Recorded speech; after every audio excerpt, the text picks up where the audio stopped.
India के Ahanba amasung khwaidagi chaoba folk singing reality show Bharat ka Amrit Kalash da Saruk Yaribi Benita Laishram ngasi Imphal ki Bir Tikendrajit International Airport da thunglabada Achanbigei Meeyamna Taramna Okhre Achanbigei mayai lekai dagi Benita Laishram hauzik Manipuri University da Manipuri dance da master tawba ka loinana JN Manipuri Dance Academy da lai harauda postgraduate tawri Imphal ki Bir Tikendrajit International Airport da thunglaba majung Benita Laishram na hai Laibak asigi khwaidagi chaoba folk singing reality show asida tongan ba state singdagi contestant kaya amana saruk yari hauzik fawbugi oina mahak show asigi top 5 grand finale de changwa ngamde changdamnaba asigi final result te mayam punang aimindarasi haidasu mahna makata ke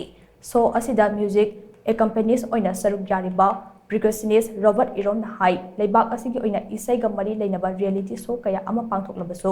Bharat ka Amrit Kalash hai riba show aside folk ka mari leinaba isai singda yumfam oiba maramna show ase top pa ama oire show asida Manipur gi mahut sinduna saruk yaro bada nungaiba amasung apenba fawi haina mangna makhata ke Hantak is the India gi ihan hana sinba folk singing reality show hai tare ko ado sise India ki quite biggest oidoine each and every state tagi contestant khudimak mi ani natragana ahum smile laga saruk yaba dugumba show makhakne aduda being part of the show gi maming na Bharat ka Amrit Kalash ado shi show gi part ama haidi being part of the Bharat ka Amrit Kalash ay yam harawi nungai daidi khoi Manipur yoina laiba tradition culture khatang miam da show case to ngam base Sini aina khwaidagi penja base ado